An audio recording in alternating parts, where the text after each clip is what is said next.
For May 4th to order. Can everyone please rise and join me in saying the Pledge of Allegiance? I pledge allegiance to the flag of the United States of America and to the republic for which it stands, one nation, under God, indivisible, for liberty and justice for all.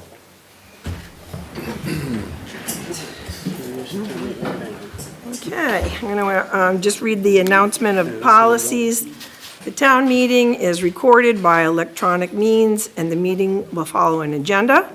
Anyone who wished to have a matter placed on the agenda needed to submit it to the topic to me by the last Wednesday of the month, or whoever the mayor happens to be, by the close of business, which is 3 p.m., and these items are reviewed for approval.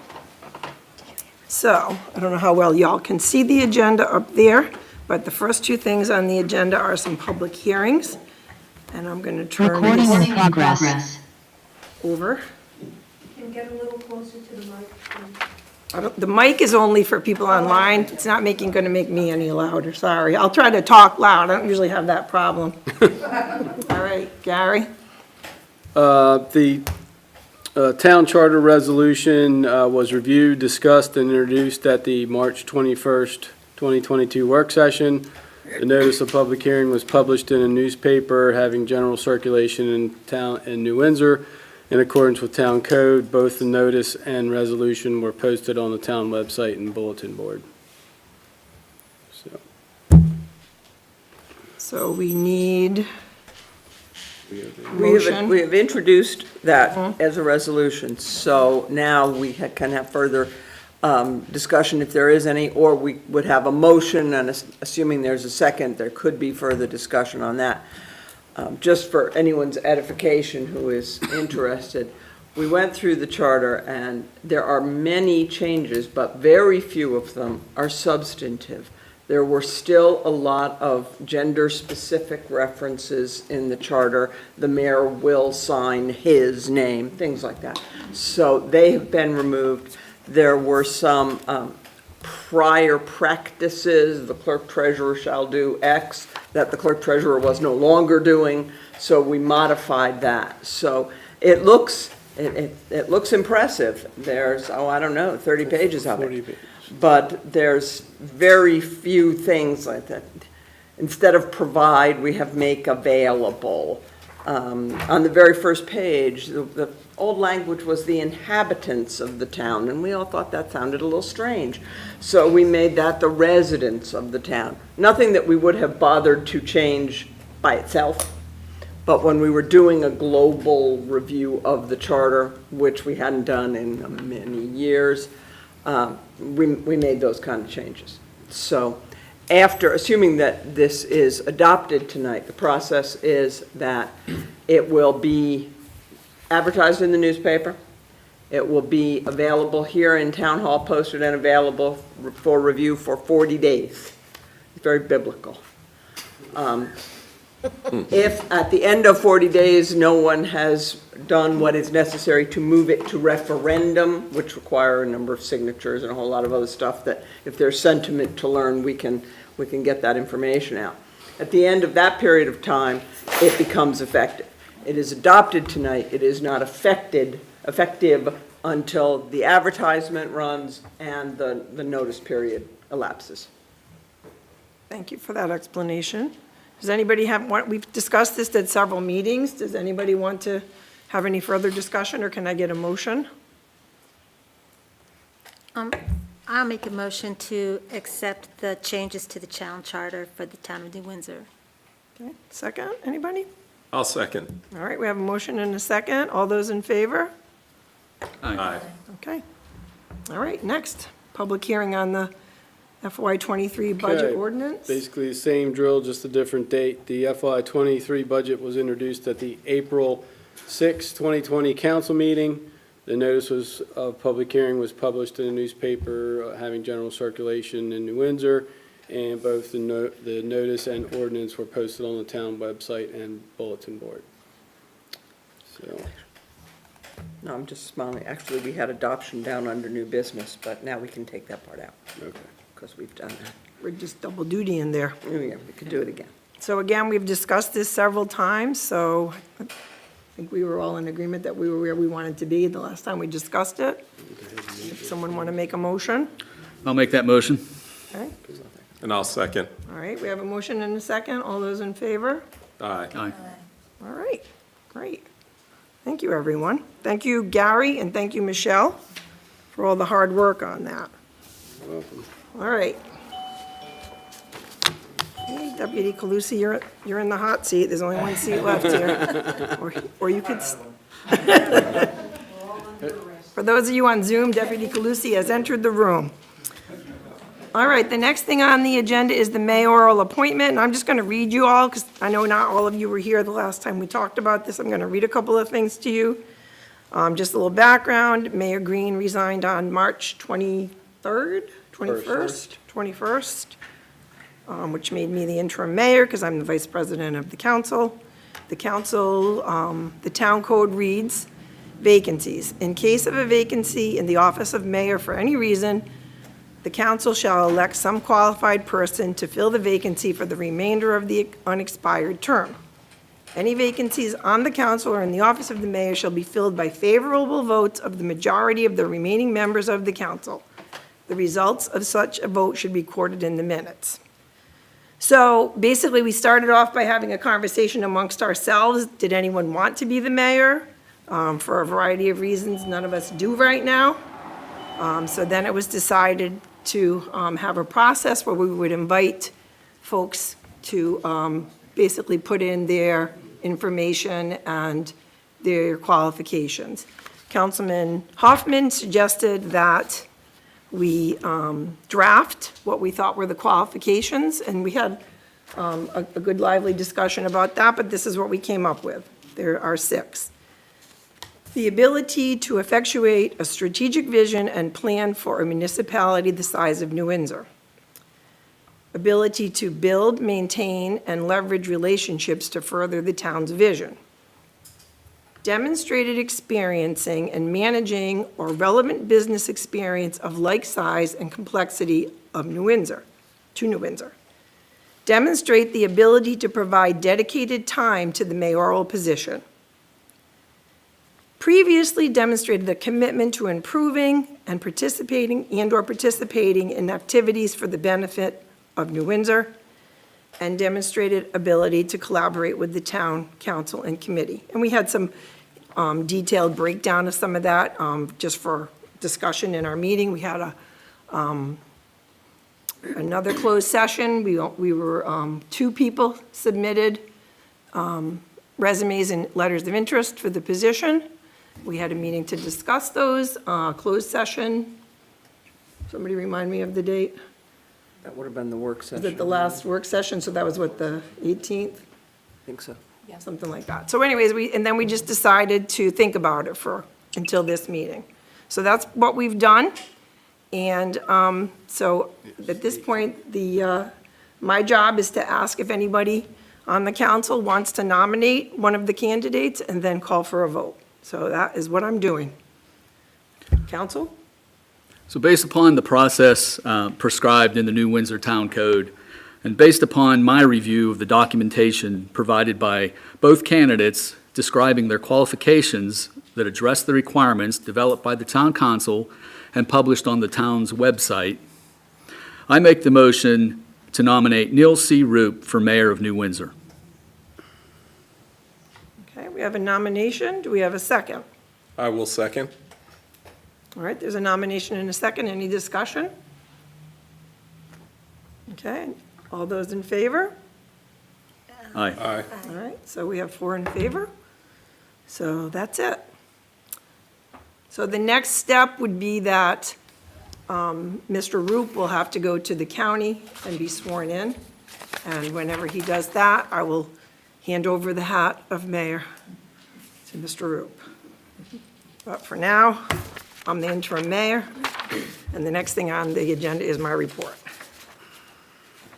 Okay, so I've got, this is in the town file for those of you who want to take a look at it, but some of this stuff is just normal things like signing checks and attending meetings. A couple of things that we did that were interesting and fun was the entire council and their spouses attended the Wednesday, April 13th dinner that the Lions Club hosts every year, and we were able to thank them for all they do for the town and update them on some of our news. I've had several emails with Senator Reddy and mostly Delegate Krebs, but also the other delegates, thanking them specifically for their support for the funds for the in-town water line replacement. So for those of you who are not aware, in the governor's supplemental budget, we were, $4 million was dedicated to replace we have two sections to the water line. One section is in town, and that section, the other section is from the town to the well, and that still needs to be replaced. But we prioritize the in-town, and it looks like we're going to get pretty much enough money to replace that, so that's great news.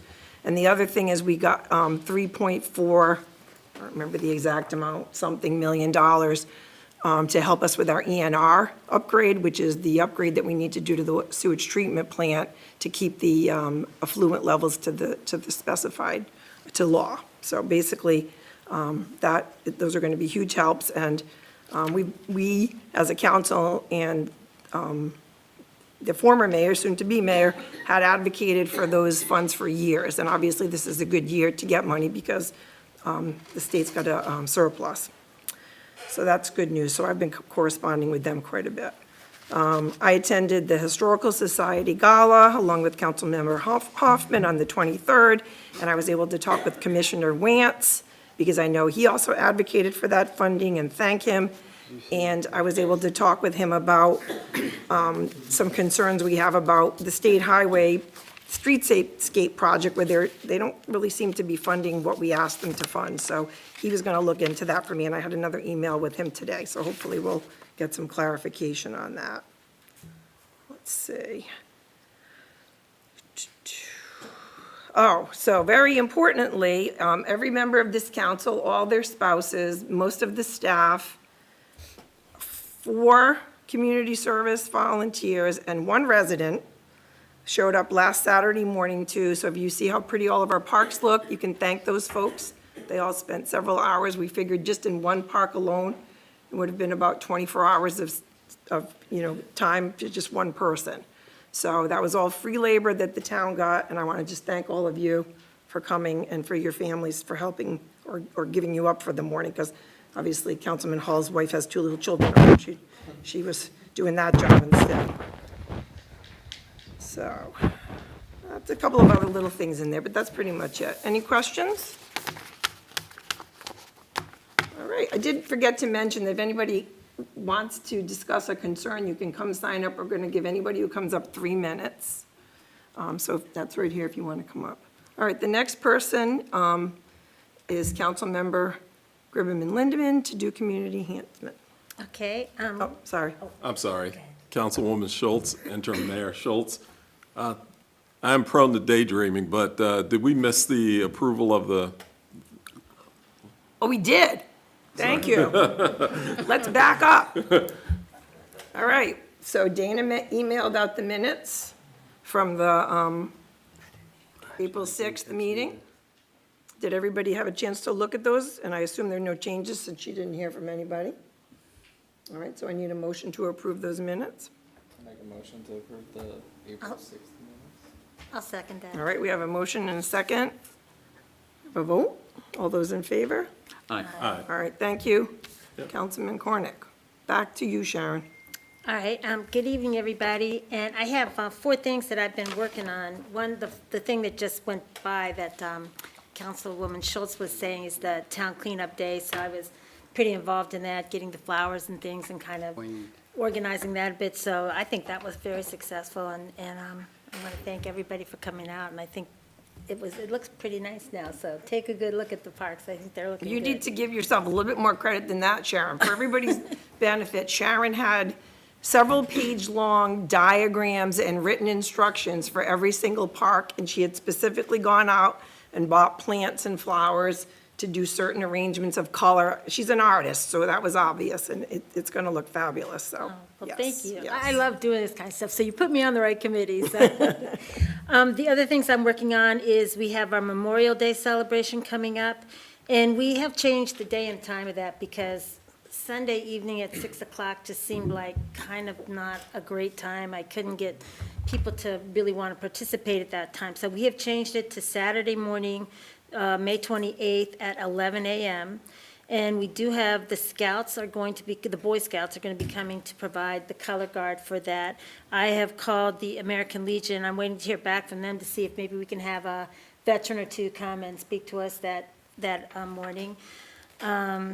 I'm still trying to find some sort of musical entertainment. I've reached out to a couple of people, and it's just a tough weekend. It's Memorial Day weekend, and a lot of people are going out of town. So I'm doing the best I can on that. But, you know, I think if you stay tuned, we're going to have a nice little ceremony. Whatever it ends up to be, it'll be nice here in town. The other thing one of the other things I'm working on are the Hometown Hero banners. And I know that Kalina has sent out letters to everyone who currently has paid for a banner, and the banners have already been up, to resubmit the pictures that they submitted the first time around. Not that they're going to have to pay again. We're going to pay for the new banners, but we want to make sure that we have the best quality picture to put on there that we can. So we really need those pictures resubmitted. And I talked with one of our residents, Miss Eichholz, I believe, on the way in, and she said she had not received that letter yet. And we've been having some issues with the post office, and so maybe the letters have not been received yet, but they should be received shortly, we hope. And if and also Colleen and I have talked, and we're going to get together one day and try and call people and see if we can't get those photos on board. So we may not have the banners this year for Memorial Day, but we're shooting for Veterans Day now, and I think they're going to look really nice when we get them all done. Can I just add to that real quick? Sure. Anyone who lives in town, you guys should have got the letters. If you didn't, Linda, obviously, okay. Kitty Green, I need yours too for your husband, military banner. I didn't get a letter. Okay. If you have anybody, your neighbors or anybody around that you know of, just tell them to call me because I don't know what happened. So, but we'll make sure we get it taken care of. Okay? Yep.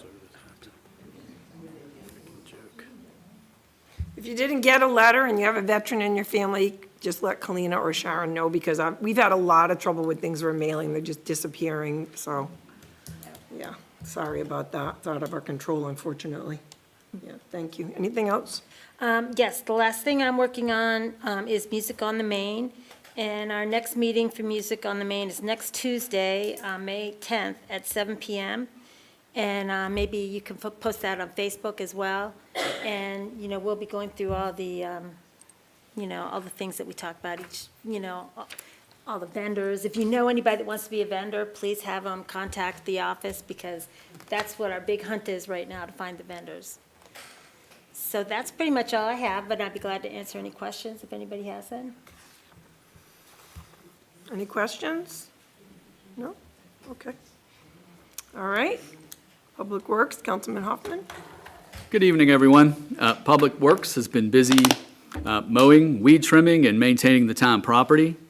Public Works is in the process of performing maintenance work at the parks and tot lots, which includes safety checks and cleaning.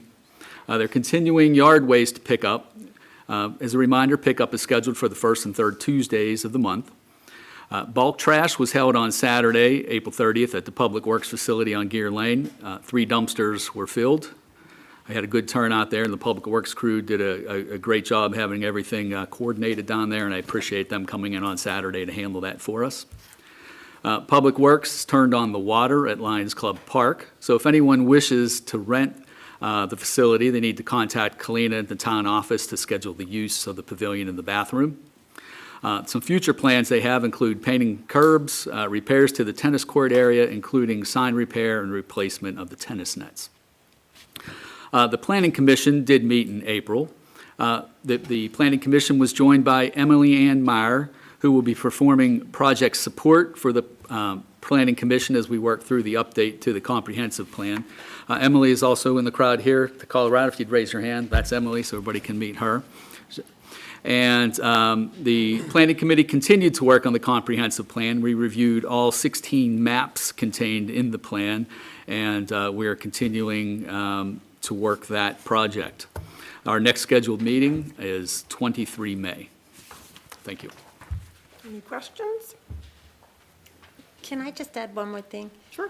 I forgot to really thank the Public Works Department, too, for the town cleanup day, because we couldn't have done it without them. They helped get all the plants, they put everything out that we needed, and you were around town, and Gary went around town, making sure everybody had everything they needed, so it was a real joint effort, and I would like to thank the Public Works Department. Yeah, and they were staffing the bulk trash dumpster too, so that's just a lot of work. Okay, thank you, Sharon. Thank you, Dave.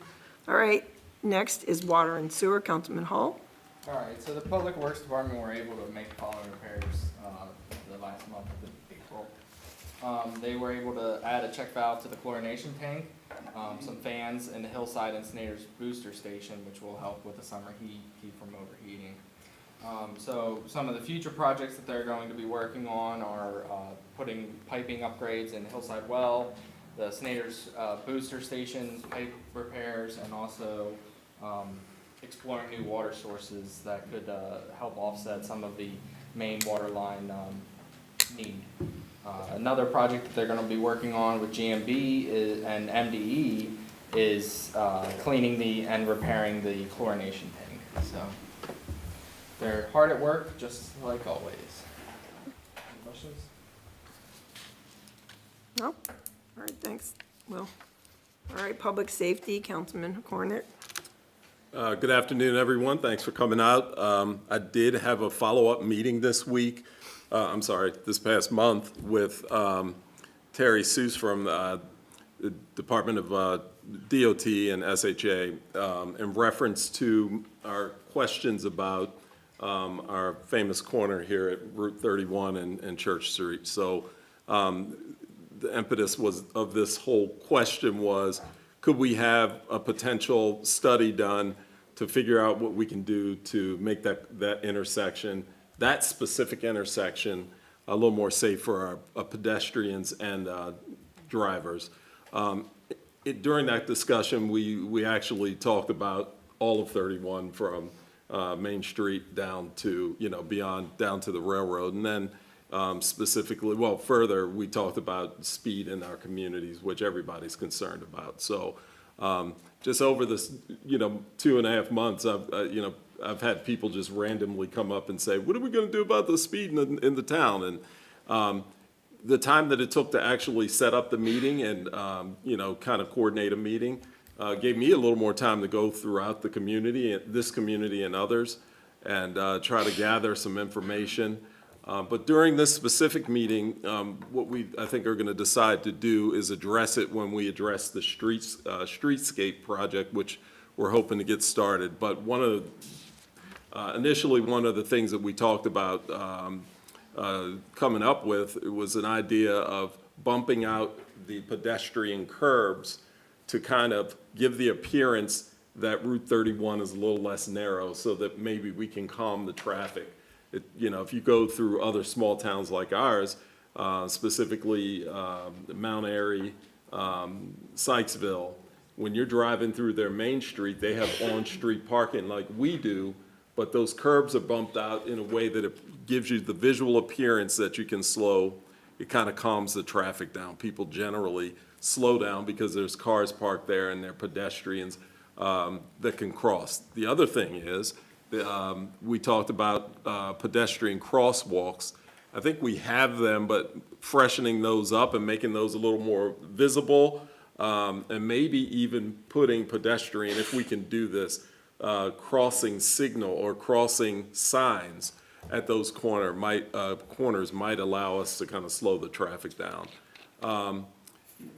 So Terry did talk about that. We also had Andrew Radcliffe there, and also Gary and I were there. So those are some ideas. We're going to continue the discussion. Since this is going to be part of a bigger project, we haven't finalized anything. One thing I will say, though, is that there was a couple months ago when a citizen came up and asked about that intersection. They said that they remember there being a stop sign, a four-way stop sign there.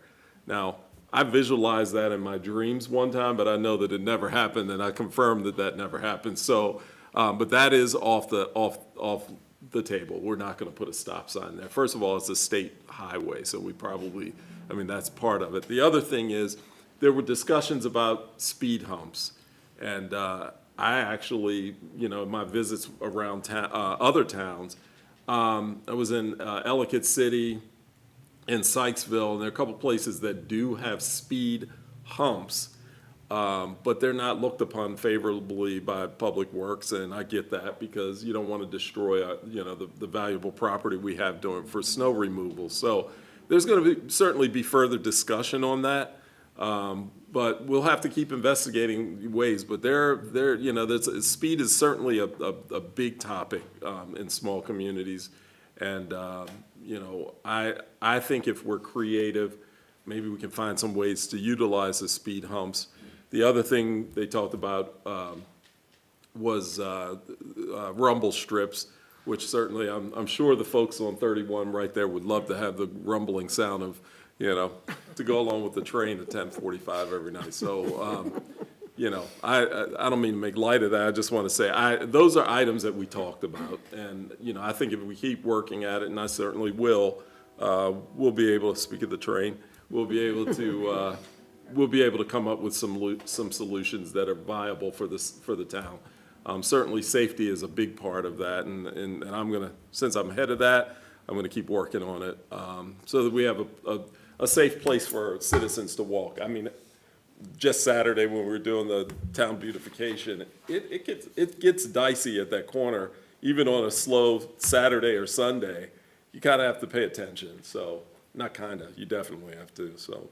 We'll keep working on it, but I wanted to give everybody an update that that's what we're continuing to do. And also, if you have, you know, additional suggestions, please feel free to email me, because we also have a position on that task force to talk about streetscape. I think that's still open if I'm correct. So we have a citizen position that's still open, but if you don't want to serve on that and you have some ideas, I'm open to listening. So that's what I've got. Thank you. One other thing, I'm going to defer to Deputy Calusi and Fire Chief Welker for their specific reports on safety, public safety. Cornick, was the state highway open to adding a crosswalk at that intersection? Yes. Because there's one, but Yes.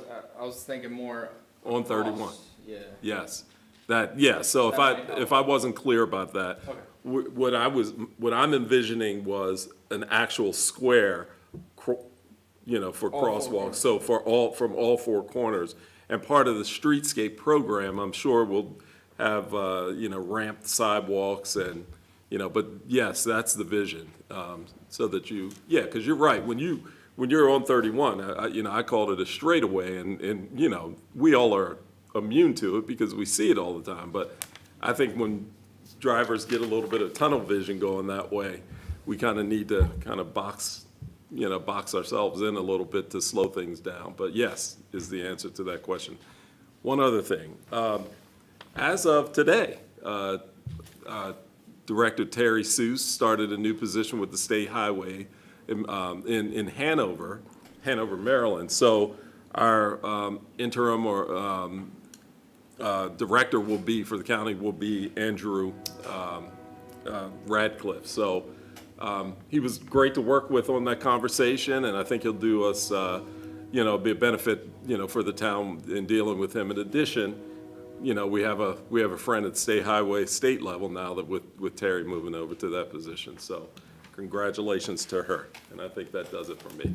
So are you planning to meet again? Is the committee, or they're doing the study, that's kind of the next step? I think the ball's kind of in their court. They're open to us calling again. They said certainly feel free if you come up with some new ideas to give them a call. So it's nothing etched in stone. I think we need to get the ball rolling with our committee, but those kind of things will come up during that committee. So I think, you know, my job is to keep it at the forefront, and that's what I'll continue to do. Yeah, and I'll, you know, echo everything you said, Kevin, about how this is a problem, and I know a lot of you have lived here for a long time, and some of you live on streets that are cut-throughs, and, you know, I'm sure that Councilman Cornick would would agree with this, that we would love to hear your suggestions.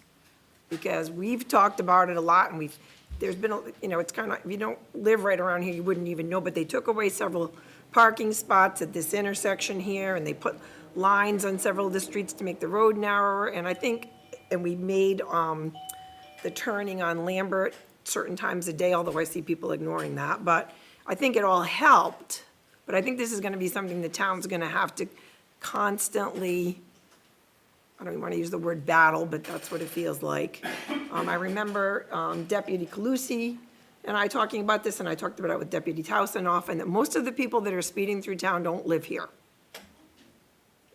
So they don't care. I feel like saying, where do you live so I can go speed through your neighborhood, But, this is just going to be something that it's going to be a chronic thing that we have to address. So if anybody has any suggestions, please contact Councilman Cornick, and we're always happy to hear from folks that have good ideas, because there's no shortage of those out there. All right, thank you. All right, I'm back. Economic development. The Carroll County downtown, I think I told you all previously that they are participating in the Maryland Municipal League Convention Conference. Carroll County Downtowns is a group of people who represent most of the municipalities in the county. Most of them are paid staff. There's only 2 volunteers, I'm one of them. But they always have a booth at MML, and Councilman Hall, you said you are going? I am going. Okay, so I'll talk to you about that later, okay? Because they need some help. They're not going to meet again until the 13th, and then I hope to have an update on the promotional videos that they're making for the towns. And I also remind everyone that if you have a small business or you're interested in one, that the county has an excellent economic development program, and I try to post that information regularly.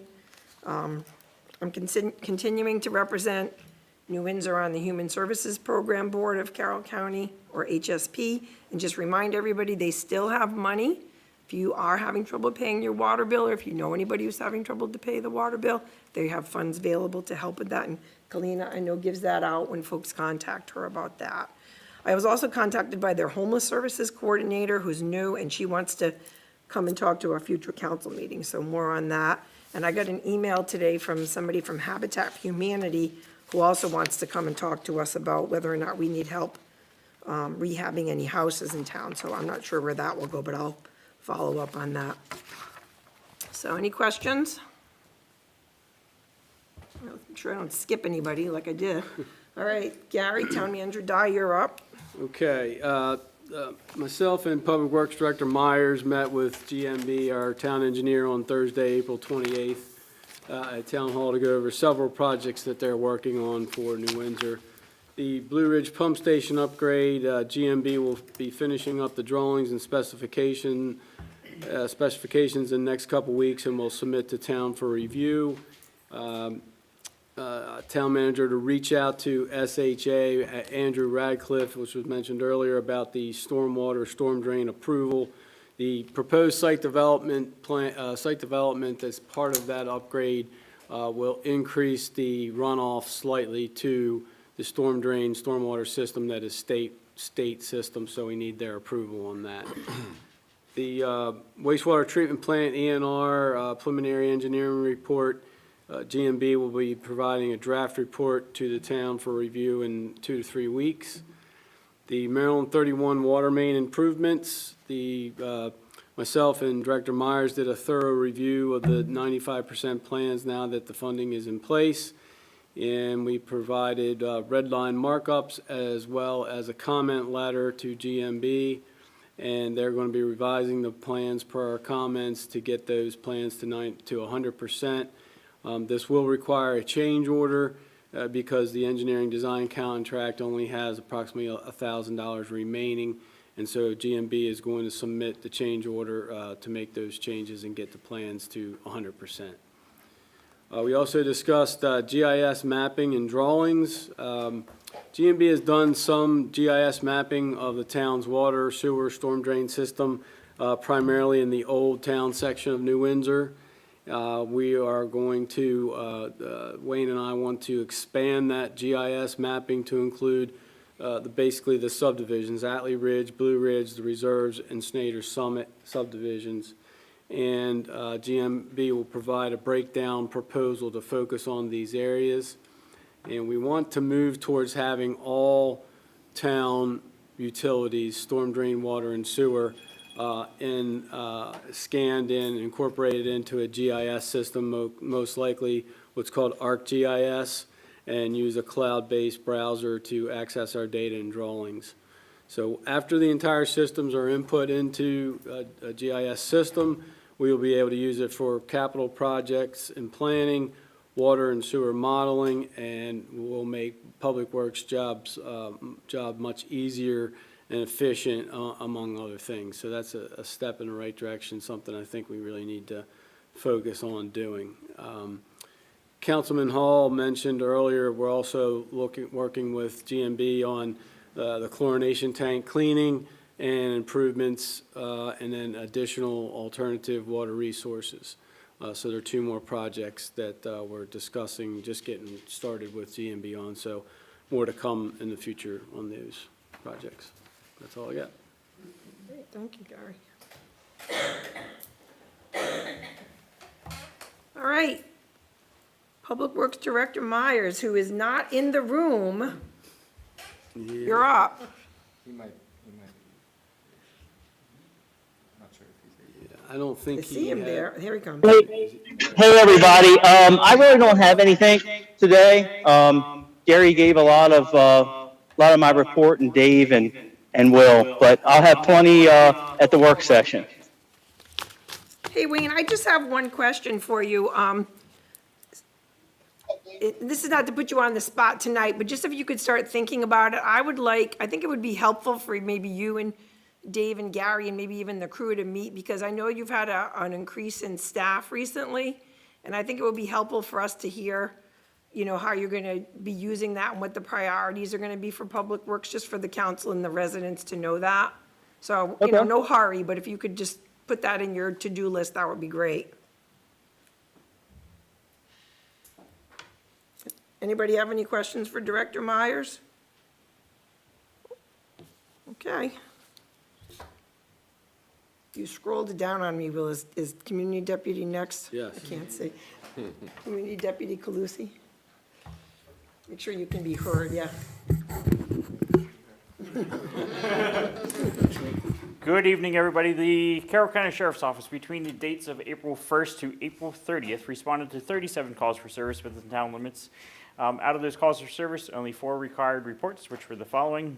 On April 2nd at approximately 11:32 p.m., deputies responded to the 15,000 block of Oak Orchard Road in New Windsor, Frederick County, Maryland, in reference to a late reported assault that occurred within the 100 block of Main Street. Investigation revealed that the victim made a rude comment towards an unknown female and would later find themselves surrounded by approximately 10 individuals. The victim observed the 10 individuals to begin to take an aggressive posture, at which time the victim asked one of the individuals to punch them. The unknown suspect would eventually punch the victim in the face. The case was later closed. On April 6th at approximately 11:52 a.m., deputies responded to the 100 block of Church Street in reference to found property. Investigation revealed that the property owner located a cell phone behind their business or their building. Case remains open pending contact with the owner.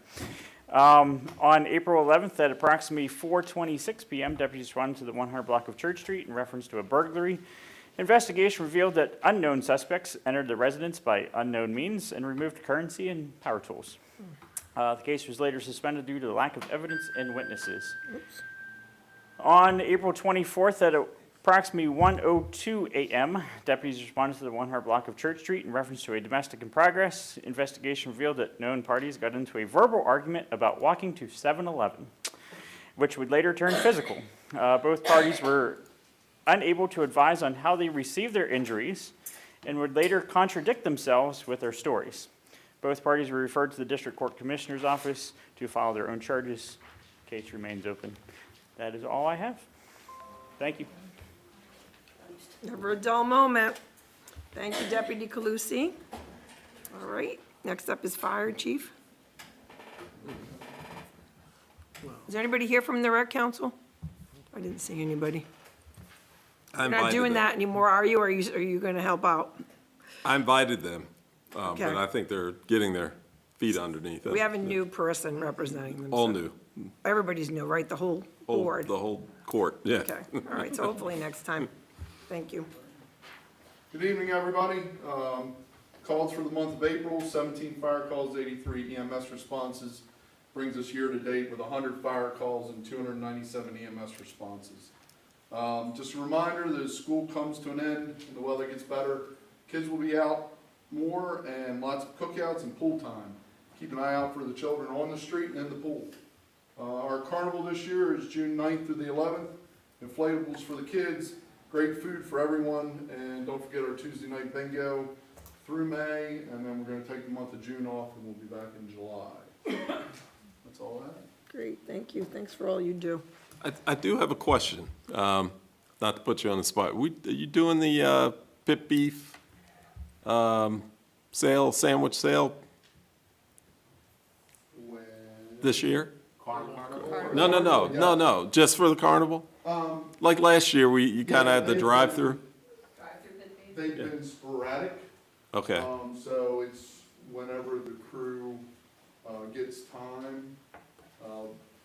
The ones in the past were more pandemic related, just because our fundraising capacity was limited. It was easier to do a pit beef sale, the drive-through and all that. But they will be, there's no set schedule on them, but we'll get them, if we have them, we'll get them out in enough time for advertisement, Yeah. notice and all that. no, it was great. I enjoyed them, so. Well, we appreciate that. We appreciate, I mean, I just can't say enough about our fire department since we have a full house tonight, and I know we have more people online than we usually do. We are so blessed to have such a dedicated, these are almost all volunteers.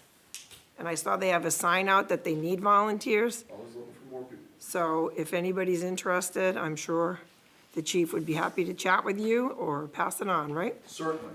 Even if you don't want to step on a fire engine or an ambulance, we can still use you. You had it from the chief. There you go.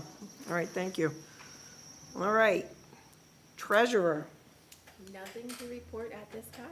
thank you. It's our new treasurer, Dana, if you haven't met her yet. All right, our water and sewer clerk, Lena. Okay, as everybody knows, when I mailed out the water bills, nobody received theirs. So 2 weeks later, I mailed them out again out of New Windsor Post Office. If you still haven't received it, please, please, please contact me, okay? So as far as the residents receiving bills late, that pushes my late fees schedule back. So I'm gonna push it back another week. So I'll be doing that next week. I wanna talk about, the mailing because I have to do bulk mailing, which is out of Westminster. When it's in Westminster, it then goes to Baltimore, then it goes to Union Bridge, and then it goes to New Windsor. Now, when I went to the post office to pick up the mail, I talked to them and they were like, we haven't seen the water bills. Did you send them out? And I'm like, yeah, I did. They helped track them down. They were in Baltimore in limbo. So they were just sitting there for about 2 weeks. So,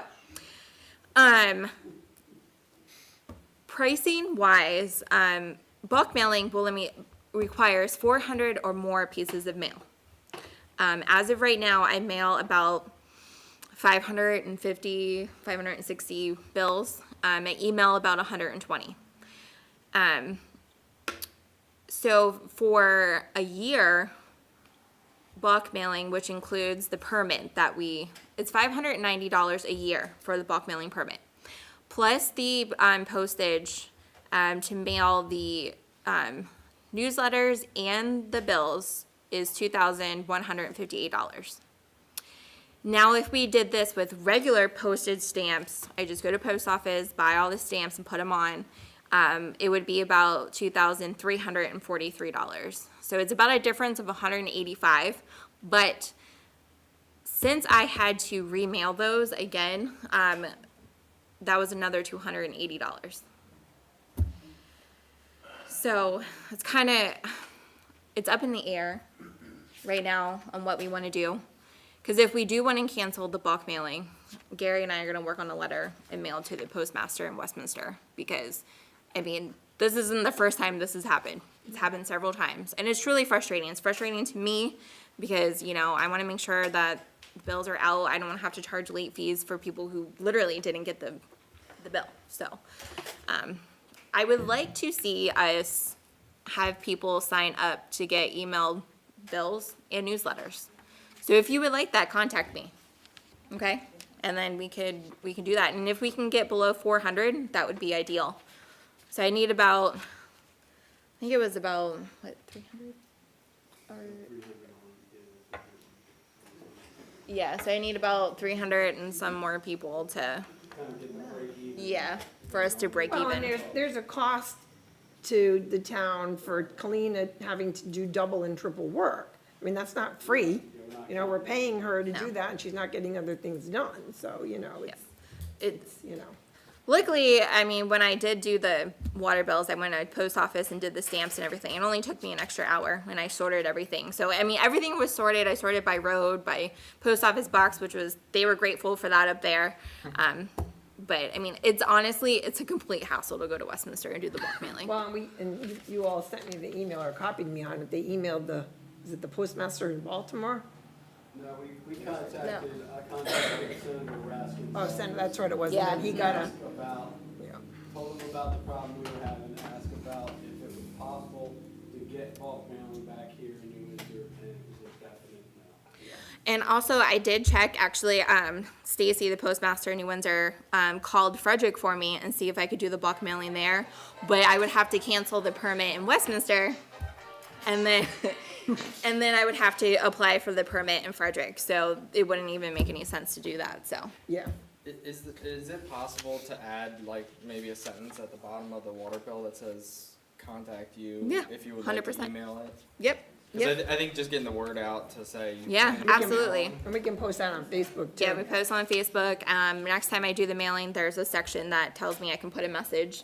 I can have it like, you know, bold or whatever and kind of change the color. Yeah, we could put it in the next newsletter. Oh, yeah, uh-huh, No idea you could do this, so. yeah. Yeah, I get mine in the email, yeah. We should Yeah. really push to get email lists generated for the. Yeah. for water. I would love We that. could just post that once a month, just I a will. reminder, yeah. That Yeah. will help reduce, the more we get on that email list, the less we'll have to pay in postage. Correct. And it's just a win-win for Guaranteed to get there. Well, it would be good. Yeah, really, And it would be really. a good way to notify people of other things, other things. to have Yes, that to kind have of an a- email list, to have yes, that'd be that. great. Yeah. So we'll start spreading the word about that. Kalina, the $2,158 cost to mail out the water and sewer bills and the newsletter via bulk trash, does that include the $590? It does. Okay. Well, So- so when they, they do like a standard zip code, so I have to separate it by the New Windsor zip code and then others. So for the New Windsor zip code, instead of, it's, normally postcard is 40 cents. For, bulk, it's .335, Okay. so, And- Part of that permit that we pay $5.90 for, we get reduced postage. yeah. Right, understand. So we're really talking only, even if no one else right now did electronic, we're only talking about a little less than $200 savings for the town. So when does that permit run out? When do we have to renew that? So we permit? literally, we just renewed it like last month in April. Yep.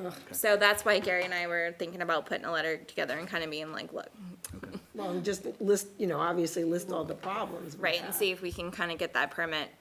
They should refund give us it back like to or us. give us a prorated refund or something. I mean, worst case scenario, we'll deal with it for another year and then, you know, we could just not renew Just it. say we're not doing that anymore, yeah. Yeah, it's certainly not worth $200 savings regardless. Yeah. I mean, it's $200 like for a full year. So, I mean, it's not like, Right. I mean, and at this point, I've actually spent more because I had to resend it. And more likely it's going to happen again this year. I mean, next quarter. Well, it's happened many So, times. right, it's not the I first think this time. is the worst, but it's happened many times. Right.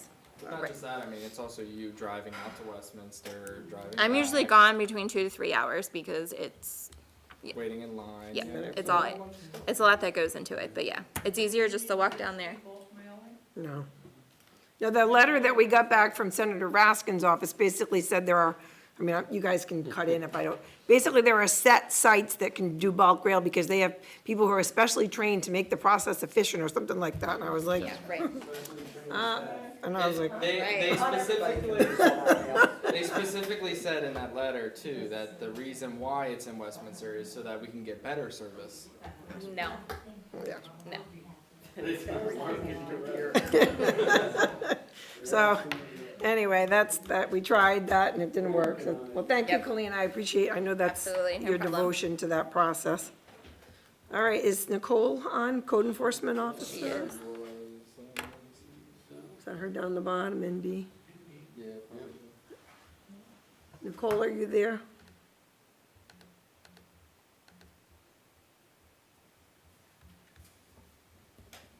And you might have to unmute.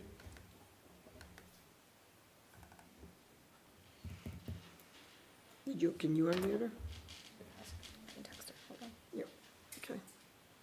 Send a request out. And Colleen is texting her, so we're using all the technology at our hands here. Is there, while we're waiting to see if Nicole is able to deal with the technology, do we have anybody from Lehigh here? It doesn't look like it. No? Okay. All right, I'm gonna give her another couple of seconds.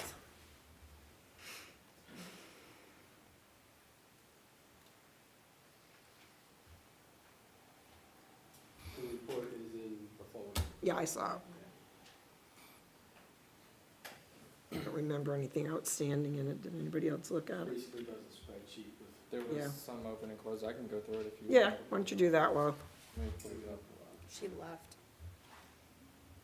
She's not on it. so just for those of you, again, a lot of what you guys, I haven't seen your faces in a while. Nicole is our relatively new, she's part-time, she's a retired police officer, and she is our code enforcement officer.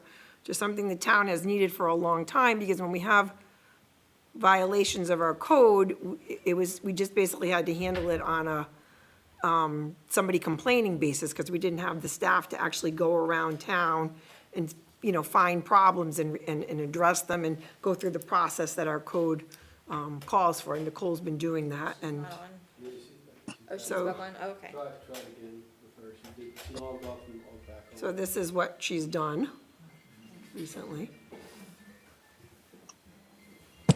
So if you have a concern, you can contact her. Just so you know, all of our emails are on the town webpage, and you can call the town office, and Okay, she says she's back. Okay. Nicole, Oh, okay. we're ready for you. Hello? There you go. Good evening. Good evening. Good evening. Hello, everyone. Sorry, That's I okay. had got off the line. Couldn't hear for a while. Yeah, so I was, in reference to, as you see, my report is on the screen, which is good. So for the month of April, I gave out 9 warning letters were issued. 2 of them still remain open, 7 were closed. As you can see, 5 of them were for junk, the storage, people having junk out on their porches and things of that nature. So they have all been cleared up with the exception of 1. We had one exterior property maintenance issue, and as you can see, that one has been resolved. We had 3 vehicles that were unlicensed and they were in people yards. When I read the report earlier today, there was still one vehicle in the yard. But prior to me getting off from work, I did another check. So all 3 vehicles have since been removed. And we had one of the vehicles actually had a permit issue for a vehicle under repair. And that's what I did for the month of April. Thank you. Any questions? I do. Hey, Did Nicole, anyone how are have any you? questions or Yes. concerns? Yeah, Kevin has a question, Nicole. Hi, Nicole, how are you? She hear me? She can't hear you. Hello? Wait a minute. Yep. Hang on. Do I have to do anything? Yeah, see, so you don't need. When we have our new system, this will stop happening. Am I good, Will? Here comes the Carroll Media Center. Excellent. Go ahead, Kevin. Hear 'em now. Yeah. All right. Nicole, good evening. The one question I have for you, are you finding in your efforts that you have repeat offenders that kind of clean it up by the end of the month and then come back and they're kind of repeat offenders after the fact? Are you chasing pretty much the same people, I guess, is the question I'm asking?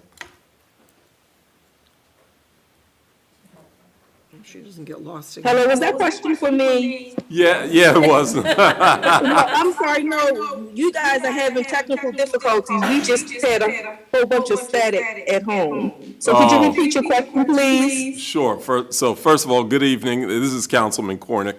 Good evening. I was just asking, are you finding that you're dealing with the same people, repeat offenders, or once you kind of clean up issues, people are you're not seeing a lot of recidivism in terms of like people just kind of cleaning it up for a little while and then, bringing it back after a month or so? In a couple of the cases, I do have repeat offenders. For the most part, a lot of the, for the vehicles, a lot of them are just one-time offenders. But in particular, I do have one house that they've been a repeat offender on 3 occasions for the unlicensed vehicles. And for the storage and the junk, that's been just all around. But what I'm noticing is now that some of the houses that I cited a few months ago, it's starting to accumulate again. So we're getting into some of them are having repeat offenses. Okay. All right. Thank you. Okay. That's the end of the reports. I think we're going into new business now. Adoption of town charter resolution. we We did did all the that, yeah, we first did two. that already. What about the signage code discussion? That is. That's me. Is that you, Dave? Yes, I'm taking that. So I wanted to bring to you the council's attention. There was, let me try again here.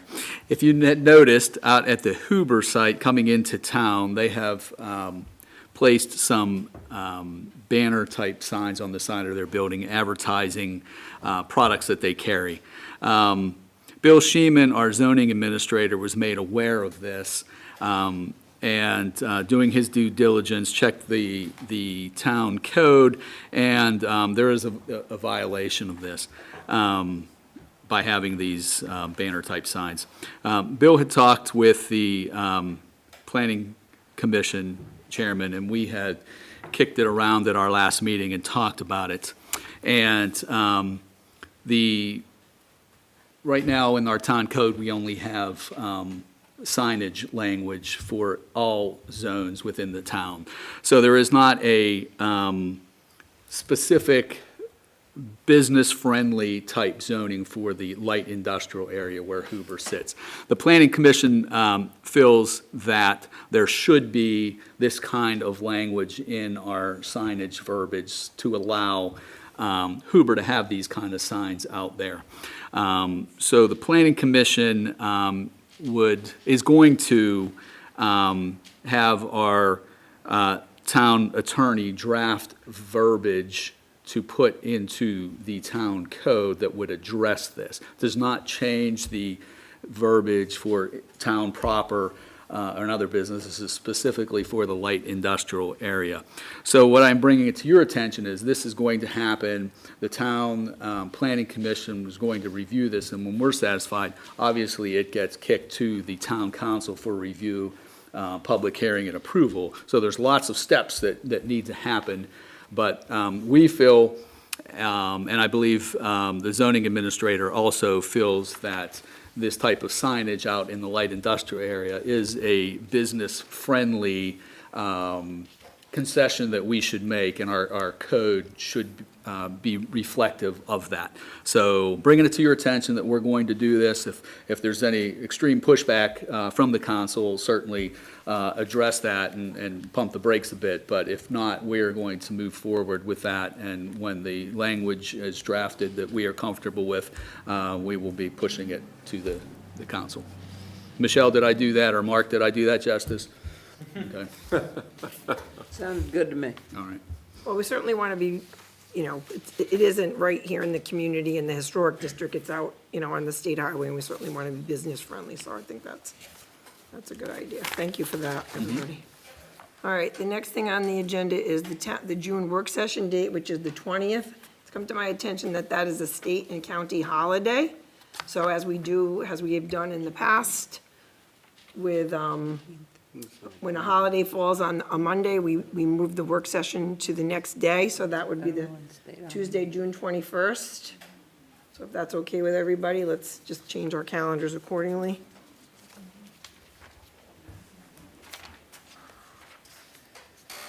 Right, I did forget to tell you all that I was putting this in the folder, so in case you didn't get a chance to look at it, Dave, could you pass these down? So the council has, as you all have heard tonight, we have folks who had, could you scroll back up to the agenda so I can read it? Which one?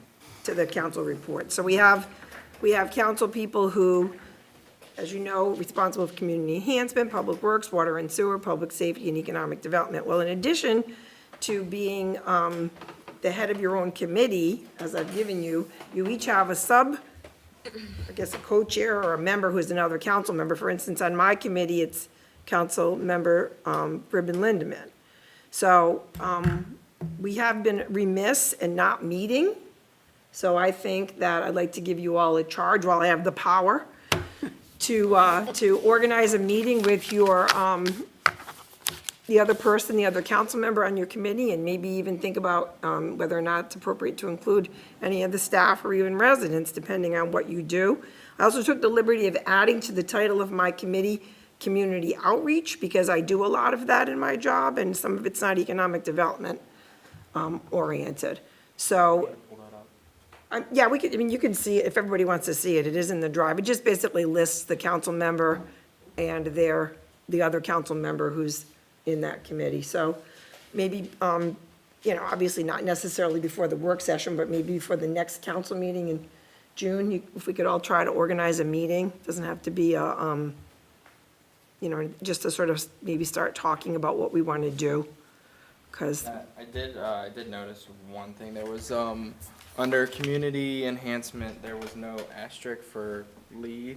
I think it goes under Councilman Gribben Lindeman. yeah. Yeah, that would, you could fix that, Will, that would be great. Thank you, yeah. So if we could all just, you know, go ahead and try to meet maybe before the June meeting, that would be, and it can be on Zoom if you're too busy to find time together. That's all. Yeah, so these are the committees, and these are the people that are on so Hoffman and Hull are Public Works, and Hull and Cornick are Water and Sewer. Cornick and Schultz are Public Safety, and then Economic Development and Community Relations are myself and Councilmember Gribben Lindeman, and then Community Enhancement is Councilmember Gribben Lindeman and Councilmember Hoffman. And if you think about what these roles are, these pretty much make sense, this configuration.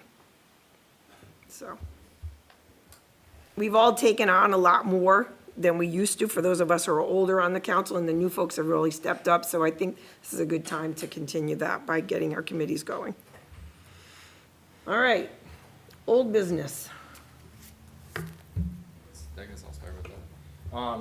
So we did get an updated quote for the audio visual from Tomlin Tech. That included the adding the electrical and also a cat cable for the another TV mount, so that there's one for residents and one for us. And then they also made a few updates. I'll go through them briefly. But the original quote, if you guys remember, it was $3,894 for the installation of the actual cabling. The updated quote came in at $8,774, and I'll go through why it was such a large increase, almost about $5,000. So first, there was $900 for the install of the electrical. That's the electrical to the TV, and about $300 for the materials for that.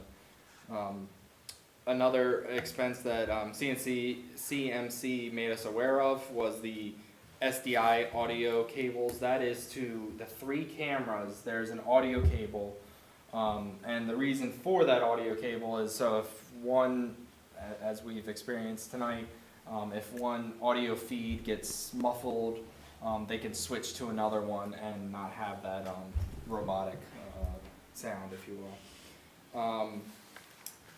One of the things that the electrical contractor made us aware of when they came over, they actually saw in the closet that there is, once we put the new equipment in there, we will be at the amperage and also just the amount of plugs that we have. We have 4 back there. We'll use all 4 of them. So luckily there is a electrical panel right there, so it shouldn't be hard. I think he added $100 in materials and $100 to install an extra outlet. It's a 4 outlet circuit.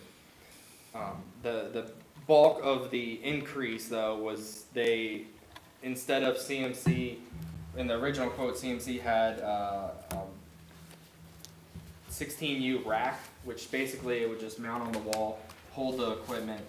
They came with a, it was about $600 for a full rack that will not only include the new equipment, it could also put our existing server and our existing equipment in there. So instead of having a rack for just audio and a rack for the existing Wi-Fi and all that, it would all be in one central box. It is a little bit more expensive, like I said, $600 for that. But also with that rack, they're also going to be doing the actual install. So one of the things we didn't factor into the first quote was actually installing all the CMC equipment, CMC purchased equipment, I should say, into the rack and then actually hooking the cables up to it. Originally, we just had them on a patch panel, so once it comes up from the wall back to the room, they were just going to leave it there. They're actually now going to install the equipment and actually hook it up. So that added $1,300 to the quote.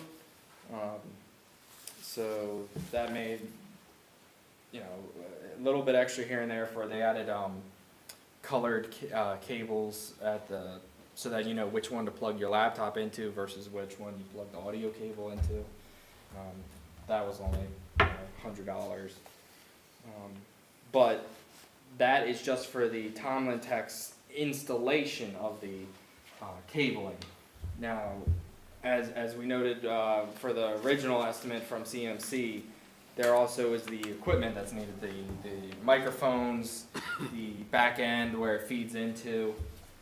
So that, which was a separate quote, totaled about $16,000. There, because Tomlin Tech is handling the rack and cabling, it actually took off about was it $1,100? So $15,000 for the equipment. CMC has offered a $0 lease for some of the camera equipment. So that would take the price down about $9,000. So the equipment would be about $6,400. And if we did award Tomlin Tech the full amount of the $8,000, it brings the total project cost to $15,000 out of our expenses, which I guess we can talk about how we're going to fund it later, or if you want to do it now, whichever. Council? You guys want to go through questions on that first? I know it was a lot of information. Well, so we could talk funding. if I can, I'll make a comment. So when we initially started this, I mean, this has been an undertaking that I would say we're close to about a year into this, and it started prior to us taking office, Councilman Hall and myself. And, you know, the impetus was through COVID. I mean, it's been a challenge over the last few years because we went from having in-person meetings where there were essentially non-technical in the sense that we were just here meeting like we are tonight. Well, obviously, we've gotten accustomed to meeting online, and tonight is if tonight isn't an example of people having difficulties hearing us at home, you know, our chat session is filled with people saying we can't hear you. So one of the reasons we want to try to fix this is to broaden our reach with our community. So initially, when you hear the thousands of dollars, you know, people are, you know, rightfully so, kind of, you know, surprised by that. But this is an undertaking that we think over the long haul, it'll be a benefit to us. You know, like right now, we're going to gain public access in terms of visibility to our meetings, not only, and correct me if I'm wrong, not only at the town council meeting, but our work session meetings, which a lot of times people say, well, I can't make the meetings, or too, you know, so we're trying to take care of all of that. But to get to that point, we have to kind of do these upgrades, because what we didn't want to do was buy something that was inexpensive on the surface and find out that we can't grow 10 years from now. So, well, yeah, I will add too, CMC has been a great partner for us. They actually are one of the, they're actually running the TV tonight. They run the programs for free. So basically what we get, the equipment they're trained on, they know the equipment. So if we purchase the equipment, they have dedicated people on their end to cover every single meeting. The meetings not only are on our Zoom, they're on Facebook, YouTube, and I believe CMC sometimes. So the scope of our outreach has expanded exponentially, and just the sheer value of getting 2 to 3 people for 3 hours of work for free is very hard, especially with a production like this. And they're doing that all free of charge.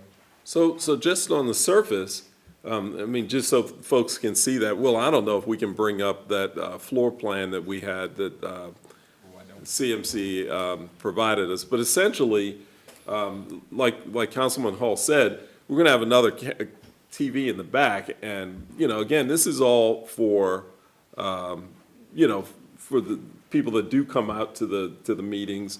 We'll be able to see it. We're going to have cameras in the corners. They'll be up off of the floor. The other thing is the microphones are going to be, we won't have to run wires like we're currently doing.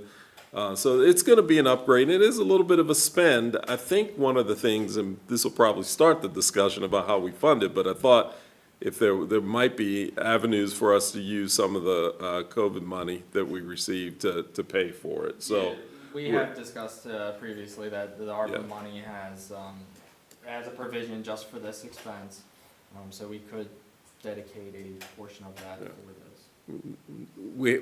We haven't mentioned the T word, taxes. So obviously this is we're you know, and I don't mean to make light of that. All I'm saying to you is that what we're trying to do is spend the money in a that we've received as a community in a way that will benefit the community, not only for today but for the long haul. Couple people in the audience tonight have asked me before, what are we going to do about the sound system? And hopefully this is a step in that right direction. Those are my 2 cents on that item. Well, and this is responding to way before COVID, and I've been on the council long enough to know that people have asked for a long time for a virtual option, because not everybody can be here on a Wednesday night, and, you know, and it's on YouTube, it's on Facebook, you know, whatever, you can just go watch it when you have time. And I've had many times in the past year, people say to me, oh, I watched the council session, whatever, you know, and so to be able to be available to the community in that way now and for the future is, I think, worth the investment. And CMC, for those of you who don't know, Richard's in the back of the room, they've basically given us quite a bit of the work and the research for this, so that hasn't cost us anything. And again, if we spend COVID money, but we have to decide that. I don't know if that was a decision we were gonna make tonight or not, but. No, I mean, Yeah, I think we were just getting updated about, yeah, so right now, I mean, I guess the only question is, does everybody feel comfortable with Tom on Tech? Is there any changes you guys wanted to make, or do you want to forward. Councilman Hoffman, did you have some questions? I see you scrolling. No, I was just You're a detail guy. He's- reviewing as Will was saying, and Will and Kevin, I appreciate, and Richard, all the work that you guys put into getting us this proposal. I think it's imperative that we do something, right? Because as Kevin said earlier, our chat is blowing up with people that can't hear what's going on out there. So we need to take care of this. I don't think this is an outlandish amount of money. We've talked to some of the other towns and heard about the prices they've spent for their audio visual. It's quite a lot higher than the system that we are going to do. I think if we have some ARPA money available, maybe in the first tranche, that the Blue Ridge Pump Station is not using it all. I think we, at least from my basic math, that I think we have enough to cover this project. I think maybe town staff should take a clear look at that and make sure we do, and we should jump on this and get it rolling so that we can end this chat problems that we're reading all during the. Yeah, and I just wanted to add too, one of my initial concerns of the ARPA money was, we were originally going to dedicate all of the money towards water projects, and then we would need additional funding as well. But with the state coming in and giving the grant money, it's helpful to alleviate some of that cost, and I think we could fit this in. Yeah, without a doubt. The first tranche was $689,000, which we received last July. So we have that money on hand. The estimated cost for Blue Ridge Pump Station is $500,000. So there's plenty of money there. The only thing I read through Tomlin's proposal, and I don't know if Richard can elaborate or clarify possibly, but it does New Line Electric do the electric installation for them? Okay. The last page is the terms and conditions, number 2. It's probably a caveat, but I'll just read it because it does raise a concern with me, is that New Line Electric shall make holes in the building to gain access for routing cables and conduits, and shall not be held liable in any way for labor or cost in incurrence for painting, texturing, repairing walls or ceilings. Now, I don't know what is expected with an installation.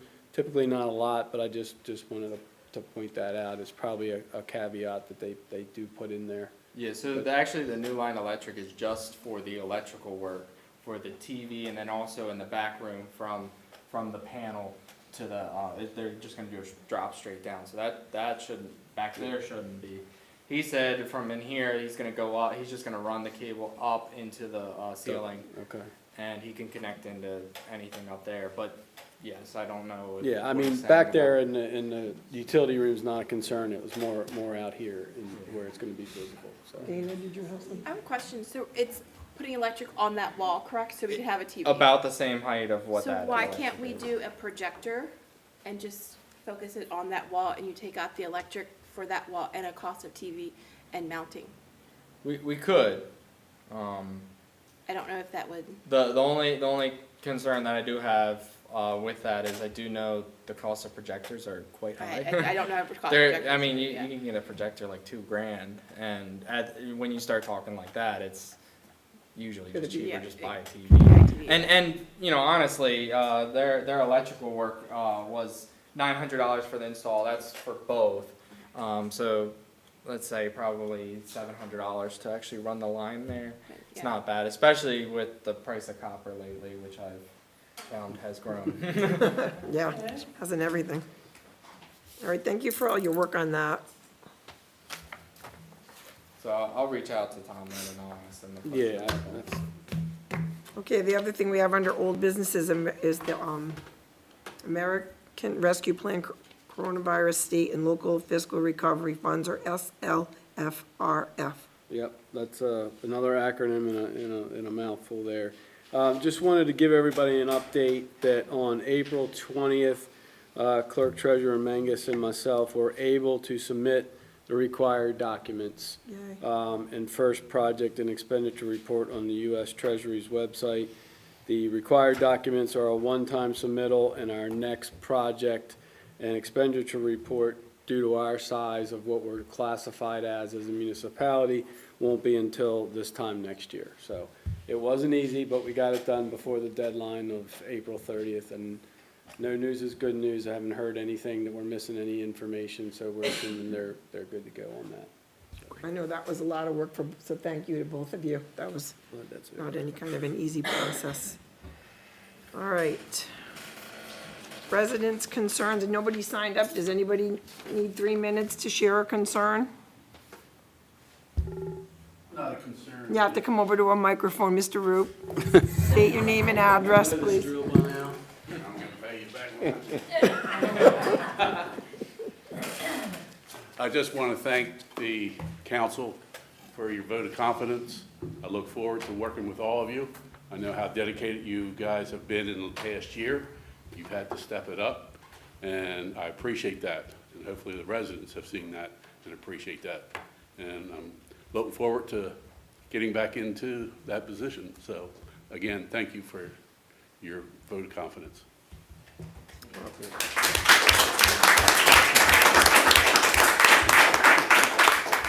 Well, I'm going to just do a little commercial for this council and this staff. Even the staff don't live here, but these people love this town.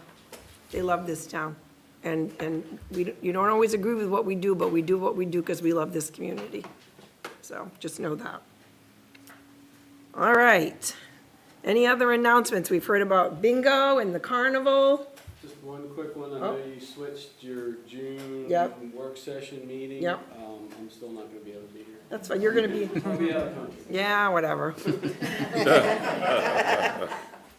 All right. wanted to say that Just wanted to- Yeah, he keeps, poor Gary had to postpone a very significant trip 3 times because of COVID, so, yeah, so he's gonna go. All right, that's fine, we'll just manage without you somehow.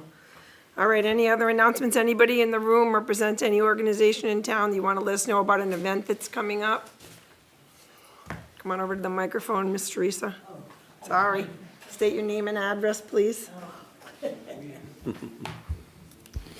My name is Teresa. My name is Teresa Hepburn, and on June the 18th is a Colonial Day, and at the Strawberry Shrine, it's 2650 Strawberry Lane, New Windsor, Maryland, and we're having colonial crafts and stuff, and then we're having fried chicken, French fries, and fish by the Strawbridge United Methodist Men, and it's all free, but. And we have also having a snowball, but they had at the New Windsor Music on the Main, so we're gonna get that. Do you have a copy of that you can leave with Kalina so we could put it on Facebook? Yep.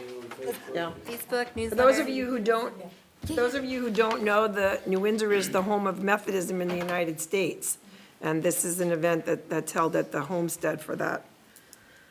And I'm on the committee. All right, anything else, anyone for the good of the town? Up, Mr. Carlson? Come on up.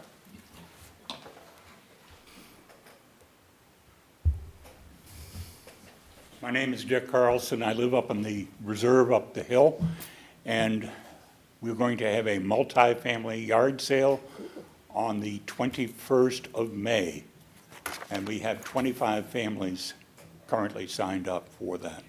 And Kalina's already got the ad for Facebook. Great. Love a good yard sale. Thank you. All right. All right, everyone. I think that's it.